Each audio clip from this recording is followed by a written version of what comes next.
Okay. Right. Calling to order the meeting of the whole meeting for the village of Roscoe for Tuesday, March 5th, 2024. We can have a roll call, please. Babcock, Yes, here. Eddie. Yes. Block, Here. Malco, Here. Simon, Here. Wright, Here. Gustafson. Here. Thank you.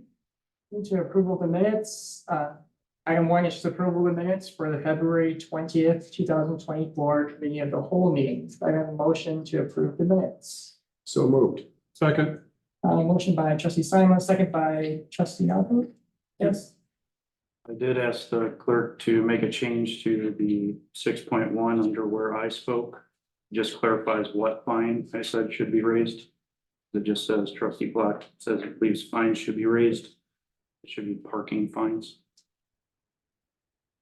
And I will update that. Yeah, I gave her what it was. Just so everybody else knows.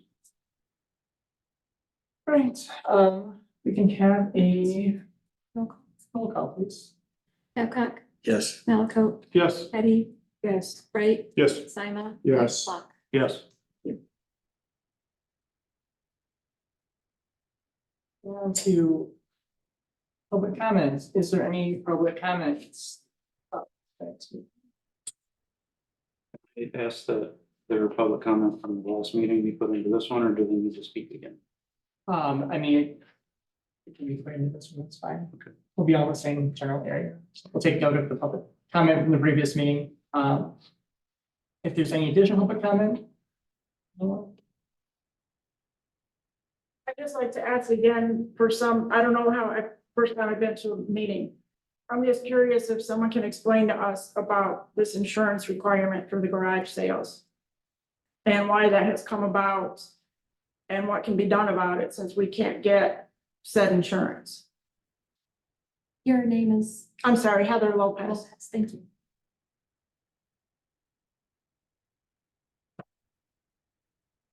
Any additional public comments?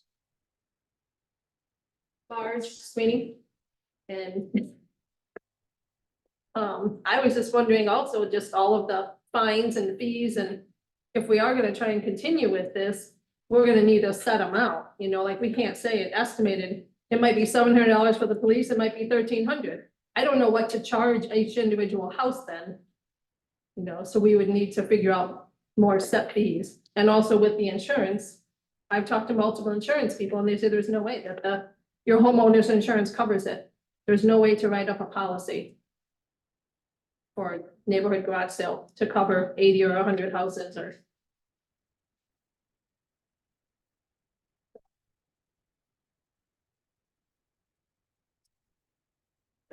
Giving you, It just, it was a quick night, so. she just brought something to my mind because if we're having to pay for this permit. If there's some strange occurrence that we could get some kind of insurance, it's gonna cost each house $150 to participate in the garage sale.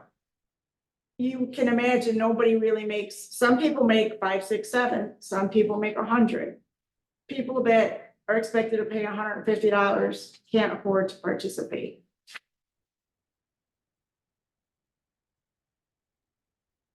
Okay, anything else? I'd like to speak up. Michelle Rojas. I've been in Chicory Ridge about 2 years, almost to 2 years, and we picked living there because we like Roscoe. We know we're paying more taxes in Roscoe than most of the surrounding cities, but we love the city. We love where we're at. But I think the idea that I can't have a garage sale, I chose not to move into an area with an HOA. It was not an option, and now I'm feeling like I don't want to spend any money to have a garage sale, even if I have it. That's not where I want to put my money into having a garage sale and possibly be in the negative when I'm done. I like that I was able to meet my neighbors. Like I said, we've only been here almost 2 years. I don't really know a lot of people. But it's very disappointing. And I'll be honest, I voted and I voted for the people that are here.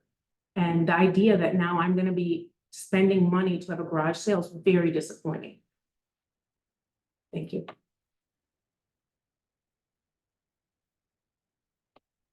Comments? Excuse me. Sean Sweeney. I just gotta add, if the the city's gonna have a $4 million profit at the end of the year. Was that what the budget said? No, it wasn't. It was a negative one. Okay, well, I mean, why don't you ticket the people that break the law and make your money that way? Increase the fines for the parking, make your money that way. I mean, you're depriving all these people of having a garage sale, which they've been having for years. And for years, there really hasn't been any issues. I just don't understand it. That's all I gotta say. Sorry, one more, Nancy Houghton again. Now, when I left, we had it on Wednesday, Thursday, Friday, Saturday, so it was a long time. They have compromised since I've left. It's now what, Friday and Saturday. They changed the times so that they don't interfere with the buses or the garbage or anything like that. We have compromised. They have compromised and they have changed it to fit what you want. How many fines how many complaints do you get? Do you get them from the same people that so-and-so is walking on their lawn? I mean, how many actual complaints are there from different people?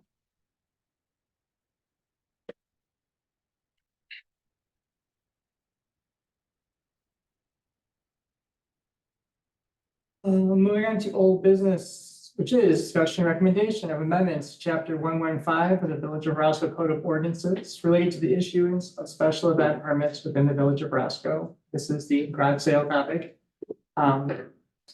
Board. Let me clarify the issue of insurance. So our code requires insurance for when you're using either village parks, village roadways, some sort of village property. In the past, I think last year, the garage sale had food trucks as well as big porta potties on the streets. We generally would require it for anything you're using on the village streets or on the village roadways or parks or properties. For events that are not using any of those. So if the garage sale were purely, and this sounds like it may be now at this point, may only be using their own houses, we would not require extra insurance for it.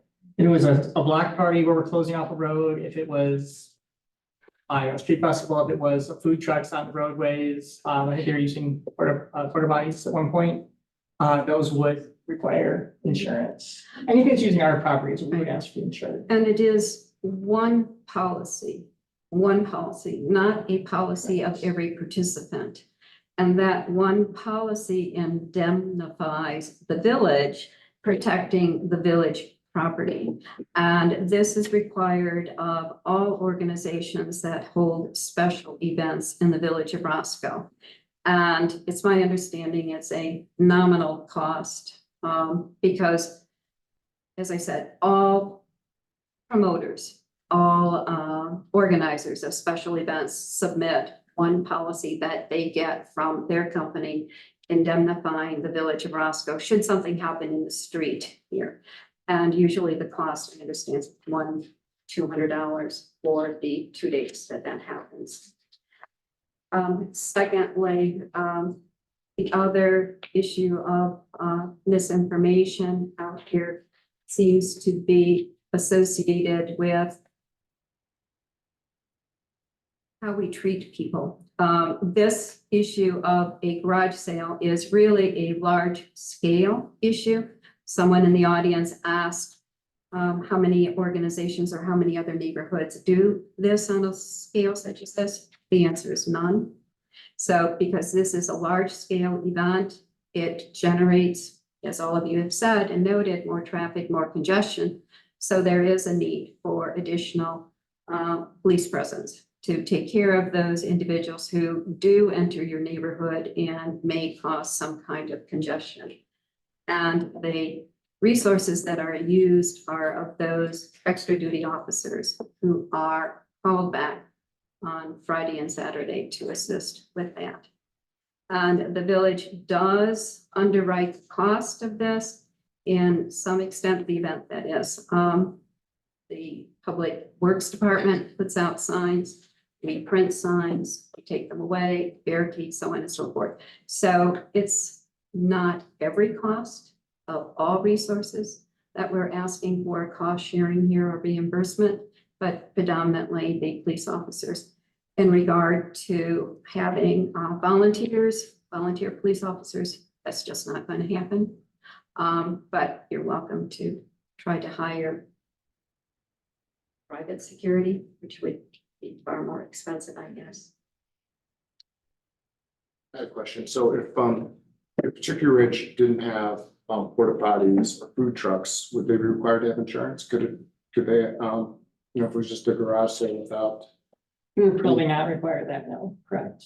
So that was probably one of the things that would make it different than a regular garage sale. It's the fact that there's a food truck and something could happen there, so you get knocked over in a porta potty or something like that. So that might be something that we could look at as well with it, Okay, we're not going to go back and forth. you know. I just have one clarification. So when they talk about getting insurance, could you answer, Joe, specifically, what insurance are they buying and from whom? Because that seems to be one of the main concerns. We can, yeah, spoke with the audience, see what bites. I know there's some reporting issues, I think, in the past, so I'm pointing it out. Before, generally, there's general liability insurance for events. You can go to your homeowner or to your insurance provider. Usually it's just a rider on your homeowner's policy. If you're having your own event on your own property, you add on a special event rider. And I've done that myself for events before, but that's generally what you would do. If you don't want to do like a separate commercial general liability policy. Again, that'd only be for whoever sponsoring that, bringing that vendor to that location. You know, another question was brought up by the public that is there, one of the things is having predictability in what the cost would be. Yep. Based on variables with police and stuff like that. Is that something that we as a board can set, you know, so they know what it's gonna be? Yep, we provide an estimate. I think we provide, I don't know if you have it on you. Do you have the current, roughly what it was? I think we provided, I think it was 1,200 or around that. 1,300, yeah. So we provided the cap amount would be $1,300. And that was based on the highest possible rate, you know, because I think saying, as Chief Hawley explained last time, that was based on, I think, the sergeant's rate, just because we don't know who's gonna actually come back on. So there was a maximum cap, so it's the $1,300-ish for that. But can they give them more of a break or a realistic cap, like, you know, instead of a sergeant having it, you know, it's at a cap that's, you know, predictable. How much did it actually cost last year for the police officer? Sorry. How much did it actually cost last year for just the police officer? I believe it was 2,000. just under that, just for the police officer, so. Just under Just because 1,300? wages go up, and it wasn't necessarily two sergeants that worked last year, it was like patrol officers, depends on what stuff that they're in. As far as, you know, in the pay scale, So just under the 1,300, you're saying? It was. just for the police officer, I believe, like two officers would be. I would have been under that, I'm not sure exactly without having. We can mention, you know, $12,000. If it's not $12,000, and the estimate provided was not the 12,000. 1,200? I think somebody said 150. Somebody mentioned, I think, $150 per person, which was, I think she was referring to insurance. That's if we have. Saying Oh, every okay. person would be charged $100. Yeah. Oh, okay. Including some sort of. Yeah, insurance. that's- Yeah, no. seems excessive. It wasn't. Yeah, no, it would be that's. Well, we gave them a cap, we said, yep, this is needed not to exceed, this is the maximum amount, maybe. Also, too, I'm sorry, I also had put time duty patrol officers as part of that, and that been as part of that. Yeah, that was incorrect. Yes.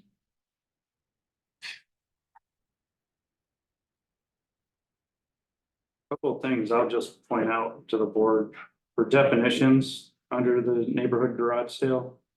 So the way it reads, anything, and you stop with your negative remarks. What? I can hear you. So with the neighborhood garage sale under definitions again, the way it reads, any sale that requires more than one residence that's advertising as a collective in the neighborhood would technically require a special event permit. Any neighborhood, your neighborhood at the 13 homes would require a special event permit. Sagewood, every subdivision that does a neighborhood garage sale would require one. It's not the 25 homes. So just pointing that out to all of you.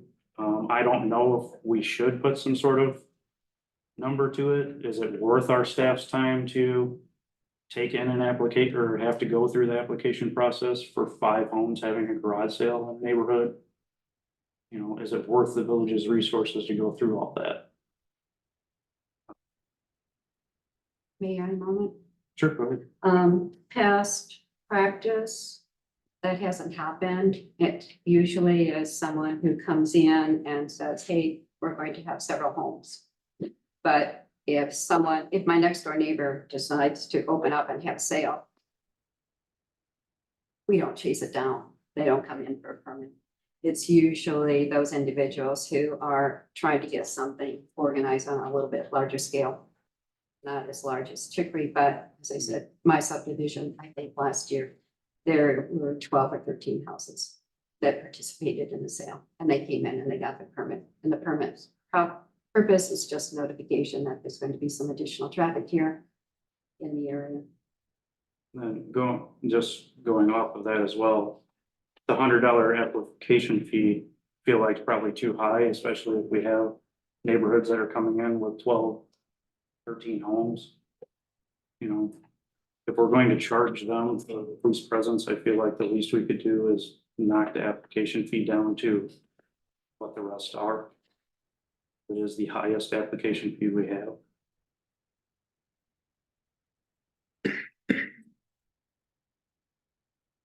So what's the regular application fee? It's $50. $50 for a center, $5 for a residential block party event. Different, or there's only 3. And the other one would be the garage sale of 100.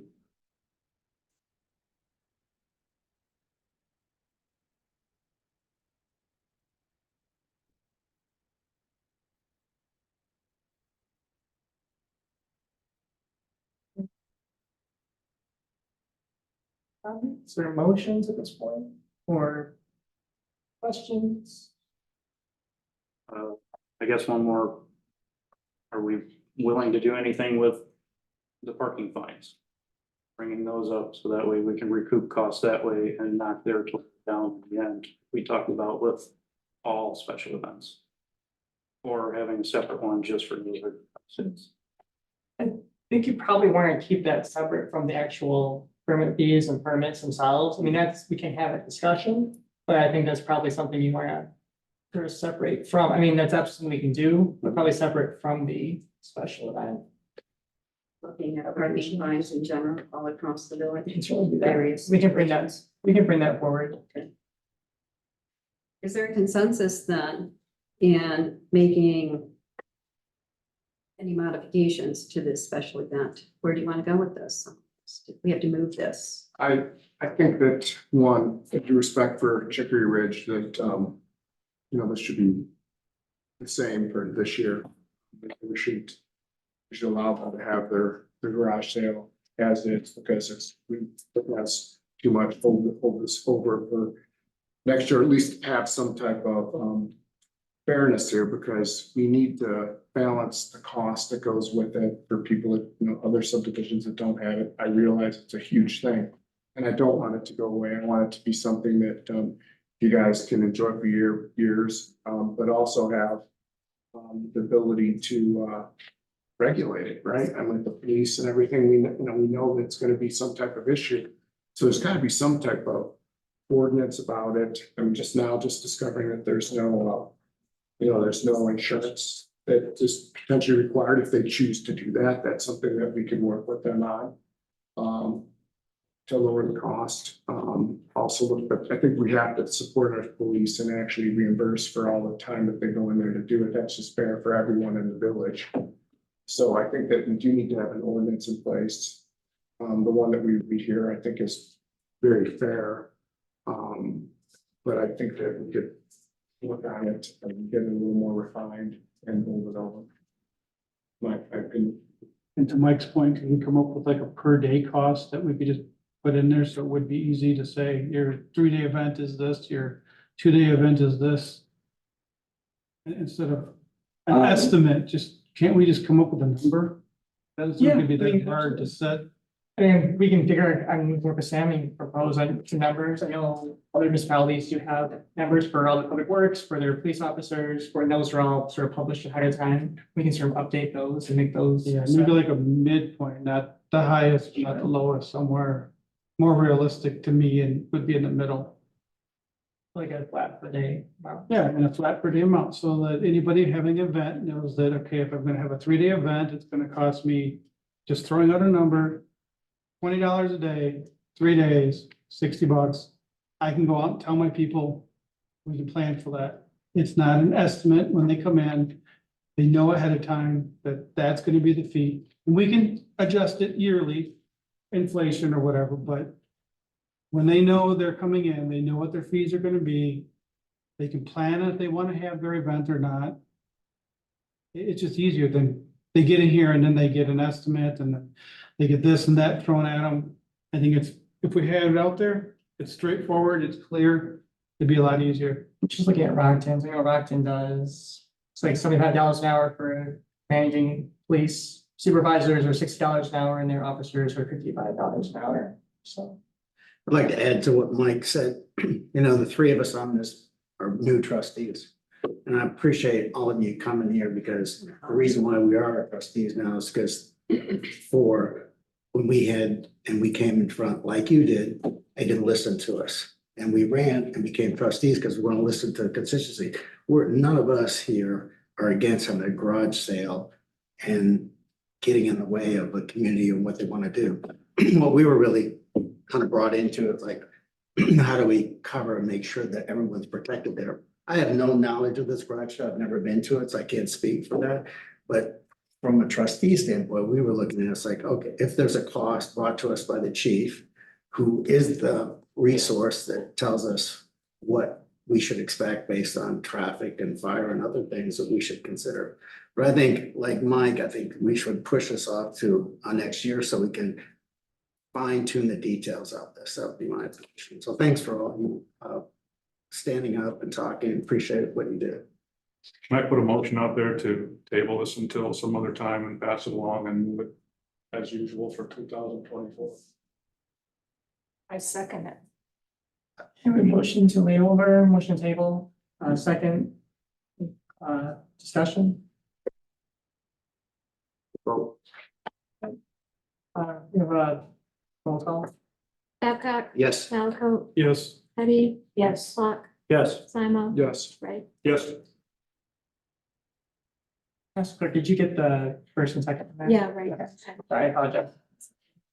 Okay. Moving on to new business. Item 3 on your agenda is discussion and recommendation of bid specifications and bid lighting for the residential road repair maintenance improvement program for 2024. Ask our village engineer, Brendan Fox, to address this issue. So in your guys' packets, you should have a set of construction plans, a specifications booklet, and then also an updated estimate of cost based on the proposed project. So if you do not recall, we are doing a maintenance project in both the Promontory Ridge subdivision and then also the Hidden Creek subdivision minus the cul-de-sac, I believe is Crab Apple Court. The way we have set this up, actually, instead of including both of those subdivisions in the base bid, we have separated out the Hidden Creek improvements as an alternate bid. Because there obviously over the past few meetings, there has been discussion of potentially cutting back on the spending this coming up year. So we have established the Hidden Creek improvements as an alternate bid. So we will open bids, get those numbers back, and then it will be up to the board at that following meeting to decide whether or not they want to award both the base bid and the alternate bid, just the base bid, or not award any of the projects if the pricing does not come back favorable. So that is how we set the project up. Ultimately, we are looking at a timeline as of right now So we're looking for a recommendation onto the village board at the March 19th meeting. At that meeting, we would hopefully get the final approval to go out for bid. We are looking to leave that project out for bid all the way through roughly April 5th. By our ordinance, we have to keep publicly bid projects out for bidding for a period of 10 to 20 calendar days, I believe is the way it's written. We want to give these contractors a little bit more time to bid on the projects than we have in the years past. So we're going to actually push that out a little bit further. Ultimately to come back with a recommendation for award at the April 16th meeting. So that is what we're looking at as of right now. Assuming all things go well, more than likely we can have contracts put in place with whatever the lowest bid contractor is before the end of April. So we could potentially be on the construction schedule for May, which is usually when the asphalt plants first open up. So we're a little bit ahead of schedule this year. So thank you all for approving the design for the previous year to allow us to get to this point. One of the things that we did want to get your guys' input on is the aggregate shoulders. I'm not sure if you guys are aware, but when we do these maintenance projects, usually there's a resurfacing aspect to it, and our roadway elevation actually is usually increased. Most of the existing roads in the village are anywhere between 2 to 3 inches of asphalt. We put 3 inches in every single road project that we do, if not more. So as part of that, what we have to do to bridge that gap between the pavement edge and the turf shoulder is install an aggregate, usually an aggregate shoulder, to provide some structural support. Over the last, I believe, 3 years, we have kind of changed the way that we do things, and that we ask the contractor to actually excavate a trench 2 foot outside of the edge of the roadway, to place it's roughly 3 inches of aggregate. And what that does is it provides a backstop before it gets into the ditch to keep the stone from washing into the ditch, rain, vehicles, things like that. The traditional way of doing things, and a lot of other municipalities do this, is they just install a aggregate wedge. So it's essentially, 3 inches next to the pavement, and it tapers down to 0 inches at your 2 foot mark. That comes at roughly a cost that's about half. I ran some numbers. It's about half of what the excavated trench wedge is. So we're looking for your input on what you would like to see. I know we've talked with Troy about it a little bit. Both types provide the same structural support. So really at this time, it's an aesthetic purpose, or what we're looking at. It obviously looks a little bit nicer to have a nice clean seam where this aggregate meets the back edge, but it does come at a cost at about 2 times the normal unit pricing that you would see on the aggregate wedge.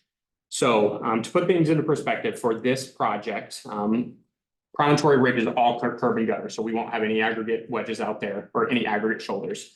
But the Hidden Creek subdivision, it's a mix between curb in some areas and then turf shoulder in other areas. So on this project, we're not talking large numbers. We're for the traditional wedge, which is anywhere between $5 to $10 per square yard. It's going to result in about $5,000 to $10,000 more than likely when it's bid to construct all of the aggregate shoulders. If we did an excavated trench, that's going to be upwards of $15,000 to $20,000. So, I mean, in a $600,000 to $700,000 project, you're not talking, 25% of the project by any means, but it's still a potential cost savings if the trustees decided to go back to the traditional route. So really, I know I don't have a preference. We don't have a recommendation. Again, both provide structural support enough for the vehicles that are driving on these roads. I think from a maintenance perspective, the excavated trench is a little bit better option, keeps things more neat. Doesn't require the public works to have to go out there and place additional stone year after year, like you might see on Willowbrook Road. If you guys drive that out to the truck stops, you can see if you drive off the pavement edge a little bit, you got about a 2 to 3 inch drop off, and it takes a lot of time and effort to go out there and keep those maintained.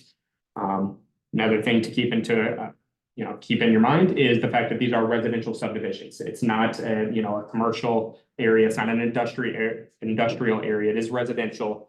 So we want to be mindful to the residents, and we kind of come up with a solution to help bridge that gap. But either way, we get residents who don't like the aggregate shoulder at all. Some people have explicitly called me and told me that they will dig that stone out after we come by and put turf in, on their own. So, it's not well accepted, I would say, by the general public, but it is absolutely a need. Some type of shoulder needs to be in place. Turf usually doesn't cut it. Question. Yeah. So downtown, when you did the downtown streets, was that the, That was the excavated trench. okay. So here's what I would say, because one of the constituents in the neighborhood, he was gonna do that, dig it out.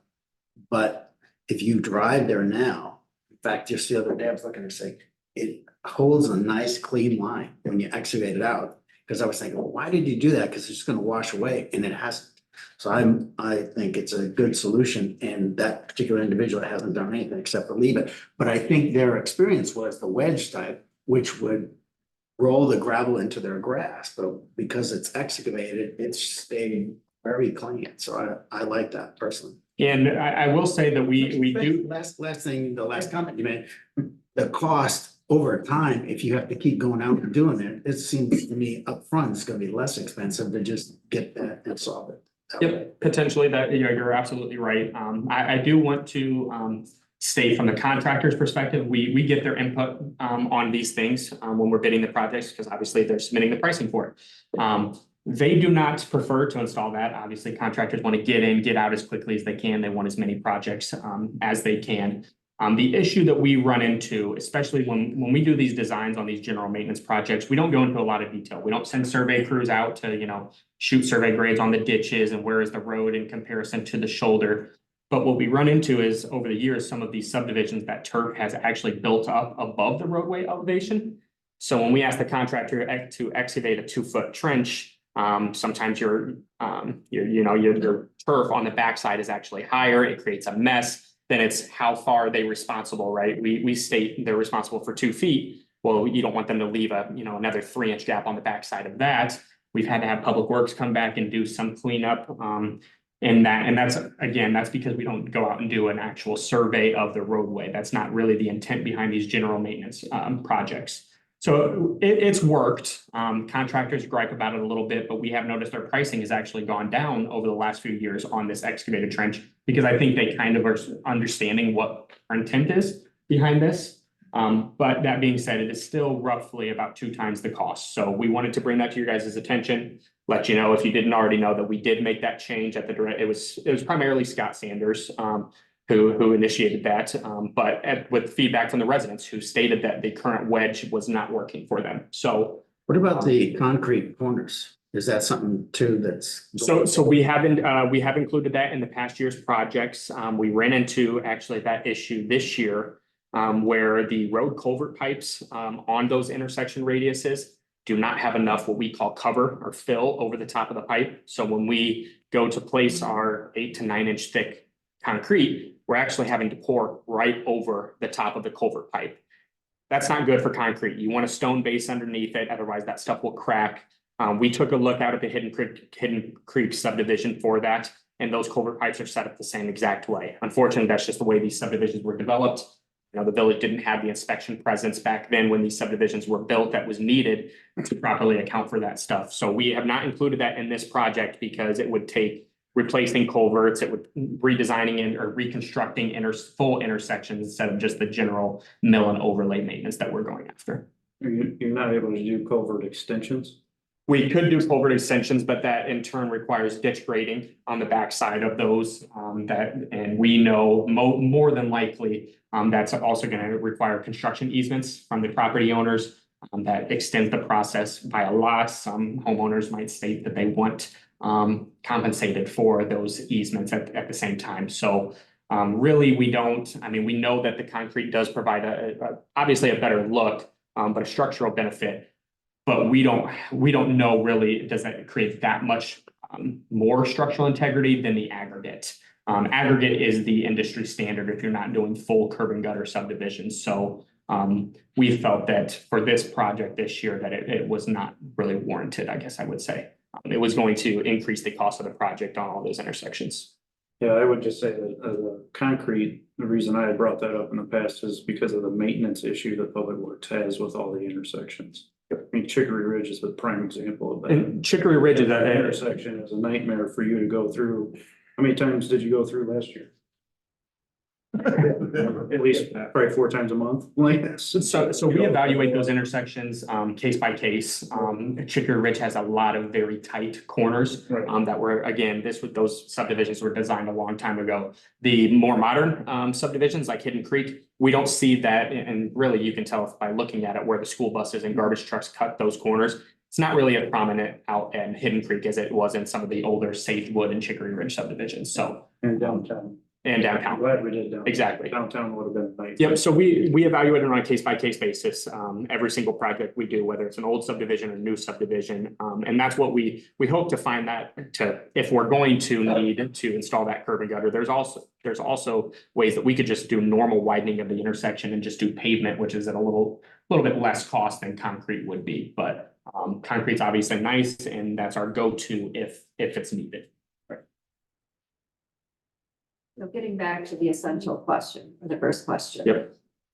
So yeah, we would like your input. As of right now, and Carol, I actually misspoke to you. I thought that our fairground staff had included the excavated trench like we've been doing the past few years as what we have specified. Currently, we have the aggregate wedge specified. So if we do want to go to the excavated trench, which that's what I instructed our staff to do, so I apologize for that mistake, but we can update that. It may increase the cost of the overall estimate of cost by, again, $10,000 total, $10,000 to $15,000 for the entire project limits, but not significant. But that's an easy change that we can make, especially between the 2 weeks of this meeting and then the final approval of the board. We could update all of our plan specifications and things like that and present you with the excavated trench if that's what you guys would prefer. I'd rather see the dug trench just because I know it'll be less of a maintenance issue for public works. So make a motion for that? Sure. Motion So- approved. So what we're doing here, just so everybody knows, is we're just approving specifications and then the actual bidding process. This will go out for the board. You guys will approve the final specifications, and you'll have it come back one more time when we actually get the bids back, and you'll approve those bids. You'll give us before probably, but just to remind the public as well. So we have a motion to approve specifications that include a excavated trench, that good wording for you. And to let the bid for the residential question. repair program. I'd like to see a picture of them both side by side.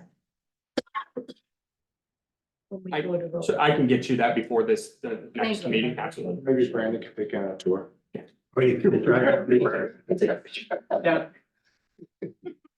With a motion to Second. move this forward from trustee Clark, second by trustee Babcock. Roll call, please. Eddie. Yes. Malaco, Yes. Babcock, Yes. Clark, Yes. Wright, Yes. IMO. Yes.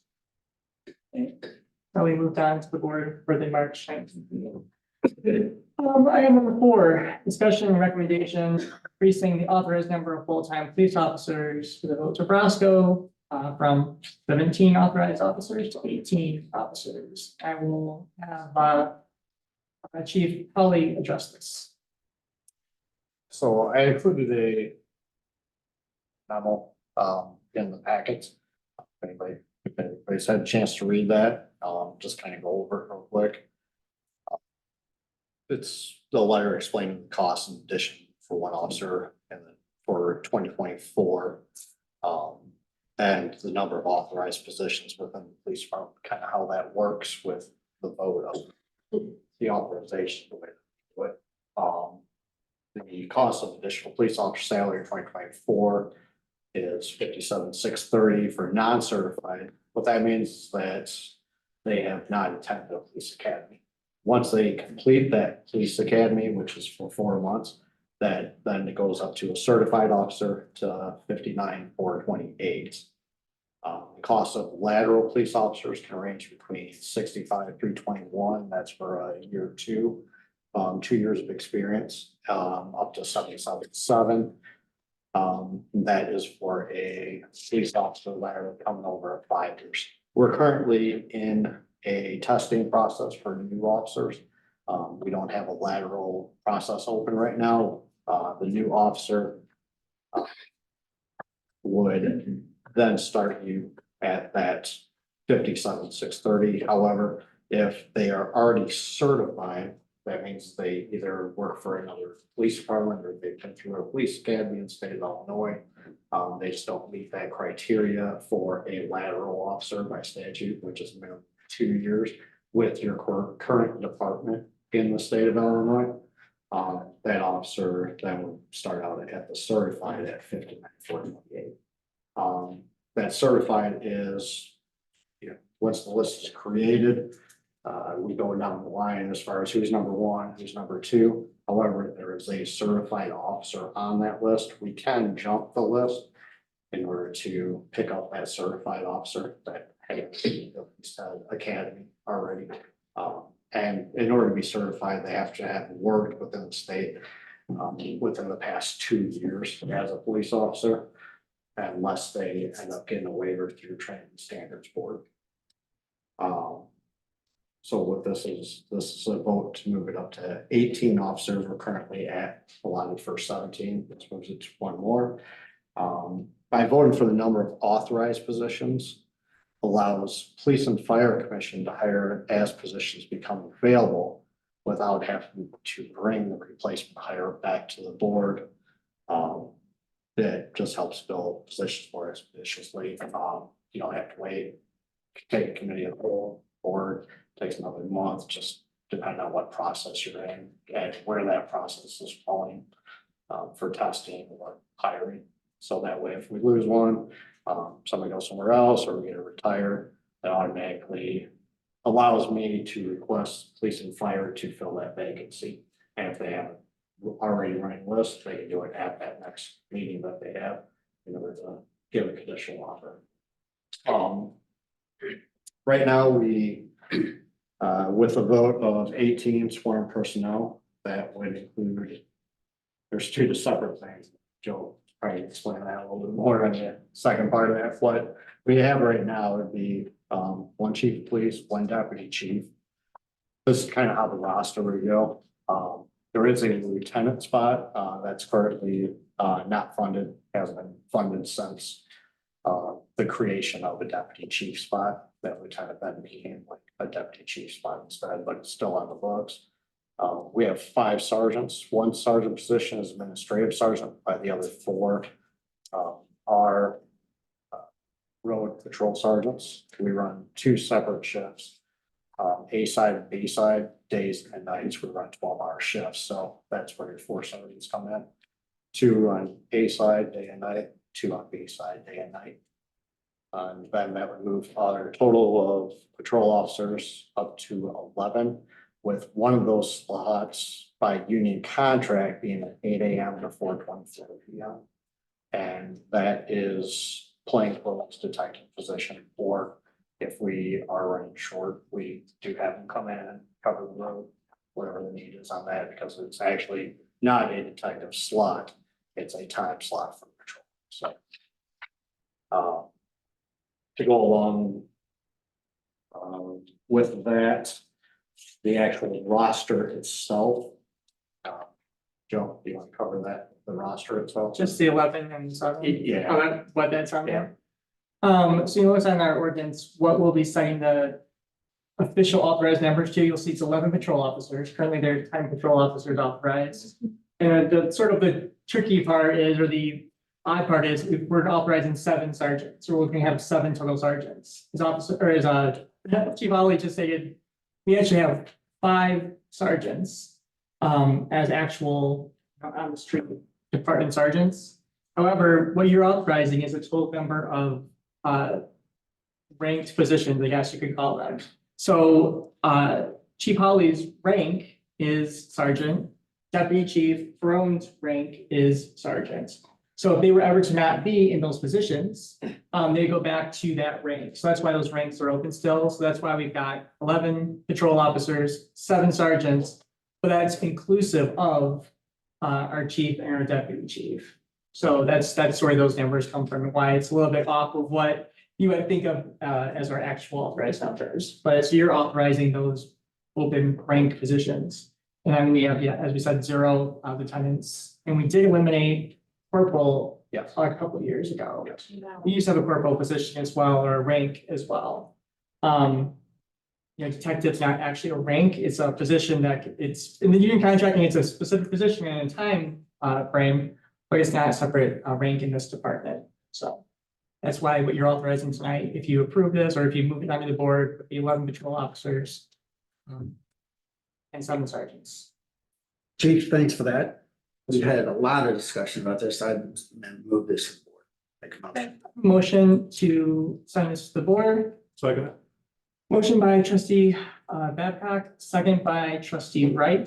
Can you have a roll call, please? Well, just a quick question. I thought we were gonna do 20. We'd originally talked about moving it to 20 by next year. I think eventually that's what the intention would be. The request will come in. Right now, the request is to have that additional officer. But we don't want police and fire to stop. We want them to keep building a list, working towards that number. So if they've already had this one, they won't test again. They won't keep pushing They'll forward. always have an active list. I know how they have an active Yeah, list, I mean, you're obviously, you're obviously. but they won't keep pushing for the new hires. They'll actually stop until we open another position. So is that what we're doing? We're sealing it at 18 and we're not gonna get another one until next year? I'm just That would asking. be the because intention, originally we yeah, discussed yeah, 20. the intention. We Yes, did yes. discuss 20. Yeah, we all discussed 20 and we were supposedly budgeting 20. But now we're saying 18, so is that what we're doing? Eight, Yeah, it's still gonna take a while to get to 20. Yeah. It's not That's- like it's gonna happen tomorrow. And if, like you're saying, if we keep it at 18, and like he said, it'll delay the process because he'll have to come back to us and ask if we can even have another position. And then that delays it by a month or two. I mean, I get what you're saying. Well, we're sitting in March right now, and we, the goal was to, bring a police officer on every year. And, like some of the other folks here, if the police chief says he needs folks, we're gonna do it, right? I mean, that's what it comes down to. it just takes longer when we don't do it ahead of time. Well, I mean, I think that's what we discussed in the budget was, the goal was to, meet that capacity that we need in the long term. So I mean, we could start with the one now. I don't think it's gonna prohibit us from, we have to hire 2 next year, we will. I mean, we budgeted for it. That was whole part of the budget process was came up with that. Yeah, 20. Supposed to be the budget. That was a number we had looked at in the budget. That's why I'm confused. I mean, yeah, ultimately, the original goal was to have 20 officers. And we budgeted for 20. That was my understanding. The budget was for 20. We wouldn't have that We knew it. this year. We because knew of we wouldn't have 20 this year. Yeah. It keeps them moving forward and has that number set already, so they can keep working at it. And if we find a lateral, he can bring them on faster. But if we're saying 18 now, I'm just confused. I'm just trying to ask if that's the intent, because like I said, we budgeted one thing, now we're doing something different. We're making it sound like we always did that, but that's not what we budgeted. So. I guess the question would be, that's true. We did talk about that, but then I think the chiefs come to us asking for 18. So that's what my motion is, to approve that with the understanding that if he needs another officer in the future, we're gonna approve it as well. Right. Is that accurate, chief? Not to put you on the spot. Would you prefer 18 or 20? Any addition to the department that the board is gracious enough to add to the department is greatly appreciated. And I'd like to see 20. But. Well, the question of. Didn't we have a motion and Right. second already? Yeah, the Yeah, but question, discussion comes first, so technically you don't allow anyone to have discussion. it's workshop. Question One is, second, this is discussion portion. right. Question is, what are we gonna do tonight, right? Tonight, we should definitely vote to move forward from the 17 to the 18, right? Correct. If we have, it doesn't say we can't have further discussion about this at the next committee of the whole or the next meeting, but we need to make sure we take care of this tonight. And I'll note that you mentioned the budget was, yes, we've got the budget for 20. If wanting to do 20, it's passing a resolution like this, authorizing that next file. So if come back next week or in a month or 3 months and we decide, yep, we need another officer, or 6 months or a year. And the board says, yep, we want to have 19 officers, 20 officers. It's says say simple, but it's simple as passing a resolution increasing that number, so. Does 18 get you to where you need to be as far as the threshold of, what was that metric that you used for police officer versus resident? That was an FBI, standard type, I just generalized. Will 18 bring you to what you need to be at? I mean, if you go by the FBI generalized number, that pack was 19. 19 is what you need to be at. I don't know what agencies. If we're looking at a metric, but to function as you function and would like to function. You've been doing a lot less than 20. Yeah, I mean, we've run right Being now able to with do, a fewer and off right now. okay, We make but 42. ideally, as of right now, 18 allows you to do what you need to We are do functioning as a police department. adequately. Yes. In a superior fashion. Don't make it sound like we're limited. Well, can I move that we vote for this here? And if we have to have further discussion or if we want to move it, I don't think it can be at any time. It can be discretion of the police, it could be discretion of any of us to say, listen, we need to plan for this because we're putting our police department at a competitive disadvantage or whatever it is.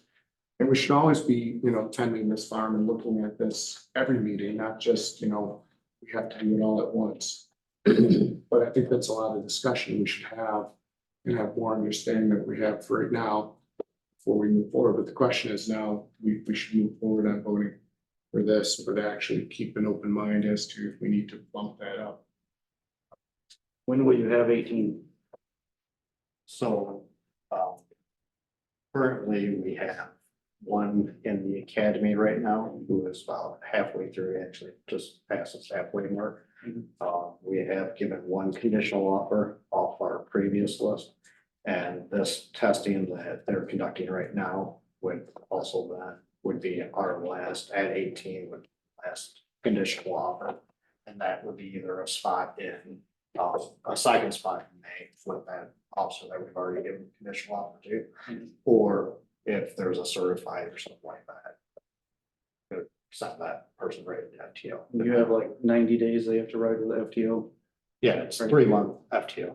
Can we bring this back after that process with the FTO and have a reevaluation of that, if that's actually what you need is 18 or if we need to up it? Would you be okay Yeah, with that? we can have a In the discussion. fourth quarter of the year. Is that accurate, fourth quarter of the year, is that? Or you were saying May, right? Yeah, that last one, Third quarter? May, it'd be 4 months in the academy, 3 for FTO, so wherever you could put it on towards the end of the. And if they're. One a year. Yeah, Yeah, moving up time. So if we could bring it back at that time, that'd be great. Reevaluate it. Any more discussion? I have a motion and a second, it's the roll call. Simon, Yes. Wright, Yes. Babcock, Yes. Petty, Yes. Malaco, Yes. Block. Yes. I'll move to board on March 19th. Item number 5, discussion recommendation adopting amendments to the village's agreement for police department initiated towing. It's our tow agreement for essentially for mostly DUIs generally, what we're talking about, but some other tows as well, and Chief probably can. Most of it's Address it. DUIs, suspended revoke. Yes. Something like that. So we pulled what's called an A list, next available list that our dispatch actually holds on to. We put it out to any of the local tow companies. They have to have a response time within 20 minutes in order to be at that officer's call. In order to provide a tow to them. We currently have 4 tow services that are a part of that.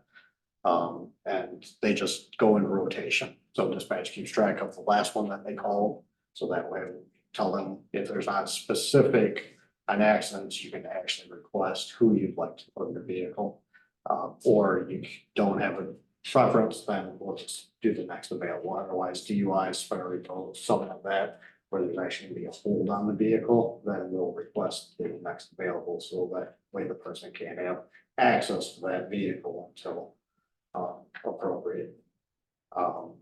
So we're just updating the tow company list application along with the contract.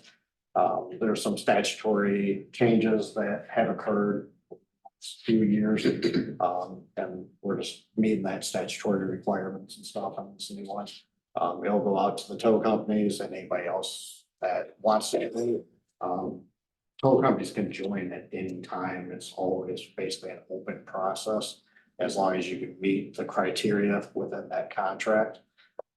So, and then the other part of that is too, is that I know like since at least 2017, the maximum that they could charge for a standard tow on their rate assignments, because we can govern them. You know, we want to come out and say, okay, it's gonna be $1,500 for this tow. If it's police tow, the rate assignments for a standard tow, 8,000 pounds or less, which is your standard pickup sedan. And it currently is at 150 is the max that these records can charge. Like I said, that has been, right, I guess at least 10 years since that has been changed. We're asking to up that for the record services up to 250. Inflation over that many years has gone up along with fuel and everything else. If it's 8,000 pounds or more, it was at 175. We're asking that to go up to 275. Outside storage and inside storage, I'm not asking for that to exceed those numbers that they're currently at. Outside storage, it cannot exceed $40 per day, and inside storage cannot exceed $50 per day. That's the impound fee, so to speak. No, that is actually, so what happens is when we tow a vehicle, let's say if it's for suspended revoke, DUI, something like that. We will tow the vehicle, obviously with DUI, there's some statutory holds on that as far as time limits before they can actually go pick it up. However, we charge an administrative tow for that. That is a $500 administrative tow. And they have to come to the police department first, pay for that, and then we will call the record company, give them a receipt that they can provide to the record company, and that vehicle can be released based on whatever the hold standards are at that point. And that is 100% them a civil issue between the record service and also however many days it sat there. That's between them and the record service as well, as far as how long it's going to come get that vehicle.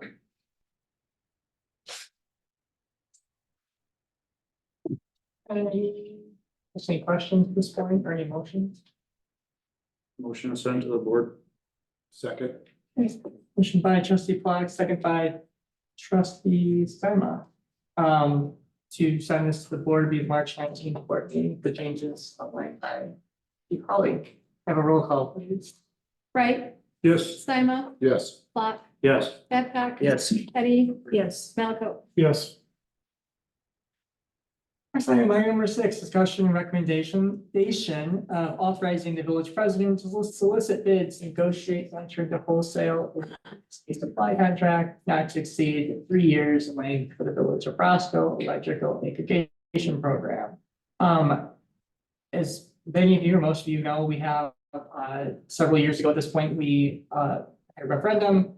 Ended up we have an electrical aggregation program, which essentially means we bundle the entire supply of electricity for all village residents, and bid out that to the lowest bidder for electrical supply. About 5 or 6 years ago, we combined our aggregation with City of Rockford and the Village of Manchester Park. So all 3 of our municipalities bundled all of our electrical use for all of our customers together, and then bid that out and generally have a lower electrical rates than ComEd standard default rates. We're an opt-out program. Residents can opt out of the program anytime. However, if they don't opt out, then they're in and have that lower rates. We do have some residents who opt out of the program to pay the higher ComEd rate, which is absolutely their right, but that's what this is. So our contract comes up in September.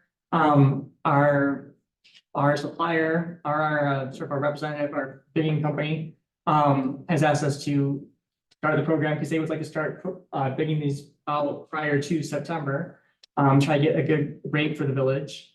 So what this does is authorizes essentially those rates are good for a very, very short, limited time. So once those bids go out, we get the low bids in, they look at those, really review them, and then they approve those, that low bid. Then have the village president sign that. So that's what this is authorizing, the village president essentially to sign those agreements once those bids go out.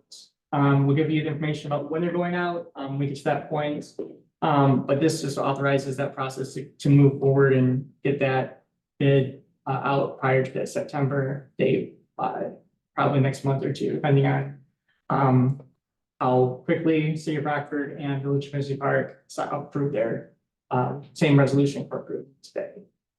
I'm going to have our supply representative come in here and present to you in June or so. And she'll go over a little more about what the whole program is, how the bidding works, how they do it, all the sort of the specific details of that. But I guess they're doing a lot of their bids right now in March, so I'm gonna have that in June or so. But right now, this is just for our current programming. Isn't there some portions of the village that are not affected by No, this? so this is only ComEd, so this would only. So some apply to people ComEd. have Rock Energy. If If they you know have Rock Energy, because it's a co-op, you're not allowed to seek outside suppliers, only in ComEd and over down south is wherever it is. Essentially only ComEd is allowed to bid out their rates. And it's all set by state statute. It's just how they carved up their territories. Yeah, well, Rock Energy as a co-op, is not, We can't. you can't bid out a co-op. Right. But when we go through this or whatever, can we do a little bit of marketing? I know I had a few questions about this the last time. People were confused why their bill switched from ComEd to something else. They just didn't understand it. They didn't know we were doing Yes, this. yep, and we send out letters and we will get you guys to see those ahead of time. Well, So, even just on Yep. Facebook. Yeah. or next yep, door, we have just posts on kind of Facebook, our site. Let everybody know what's happening Yep. and why it's happening. It's not like you have to do this, you don't have to. But Also, what we see is too, is that there's a lot of, because of this whole bidding program or irrigation program, or actually just the opposite, you can find others, alternate suppliers. A lot of people, you'll have a lot of door-to-door people coming through and or calling you and saying, hey, we've got a great supply, you should switch over to us. And a lot of times what we're seeing is actually, those are the people that are actually switching to these third-party suppliers. That's who's sending them information and they get the thing back from them, or they get their supplier change, really outside of our program. But yes, absolutely. When we get to the point of actually bidding out, and those letters will go out once a year, they go out to everybody who's in it. We'll make sure you guys have copies of those and see those when we post them and say, yep, this is the official thing, this is the Village of Roscoe thing. And make sure you're really reading your contracts or really reading your solicitations for those third-party suppliers. Because we kind of lie of those issues for those third-party outside people will come in, lock you into a contract, and then it goes up every year, it increases, or you're sort of stuck in it. Ours, you can opt out anytime. We always make that a term of our agreement. We always have, the village has always done that. We've always made those part of the contract that you can opt out at any time. You can opt back in once you're out, but you can opt out at any time of our program. Have a motion then to sign this So moved. resolution of the board. Motion by trustee Block, second by trustee Melico. Roll call please. Block, yes, Malaco, Yes. Babcock, Yes. Wright, Yes. Sima, Yes. Teddy. Yes.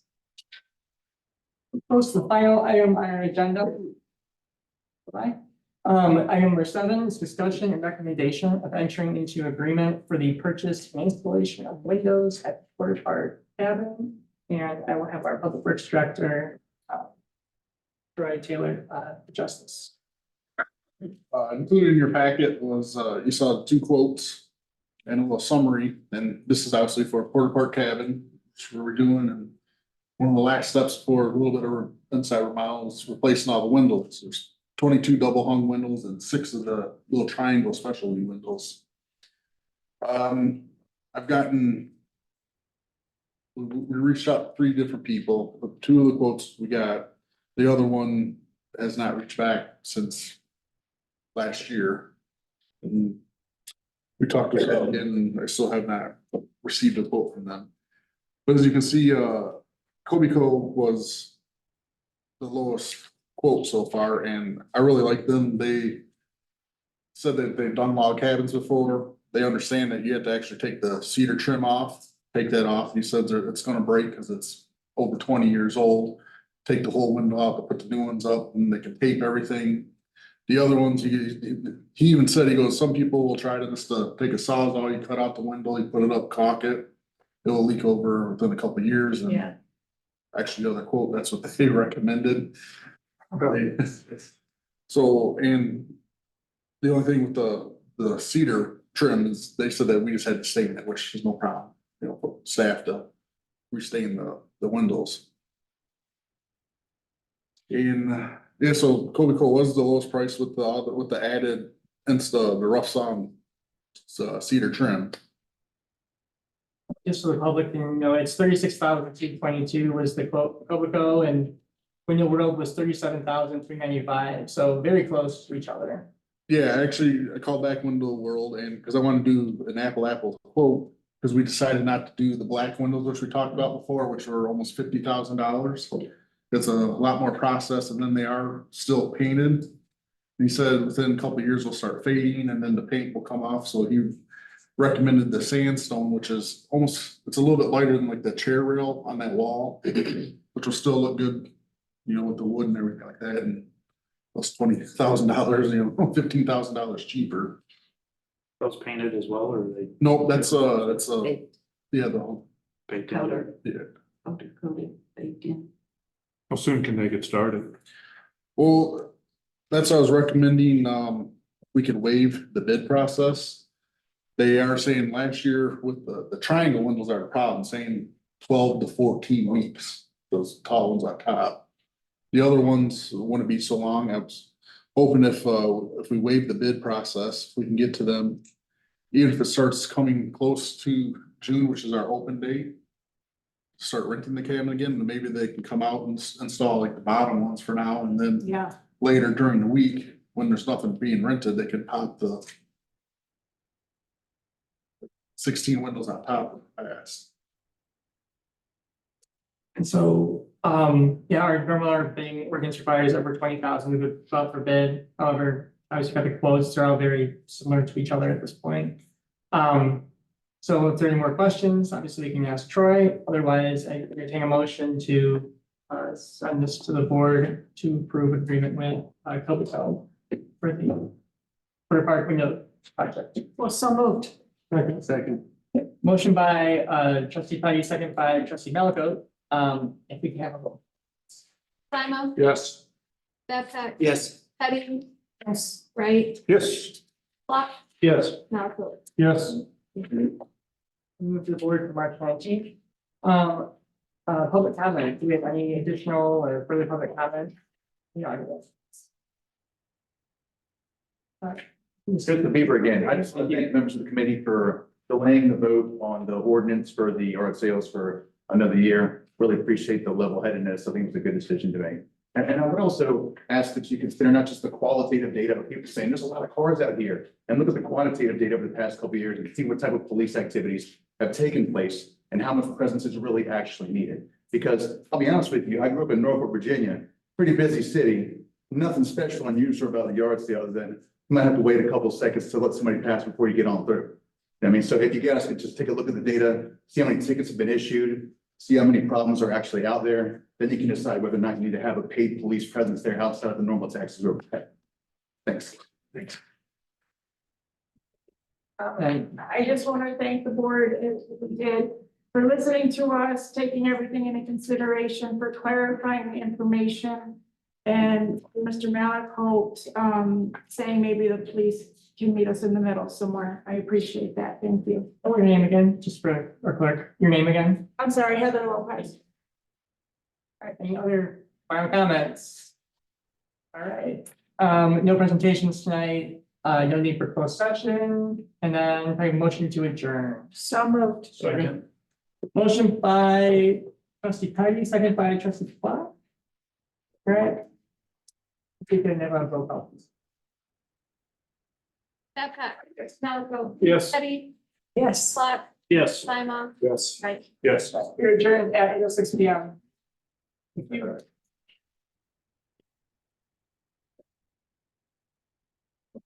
You wanna just give me a copy?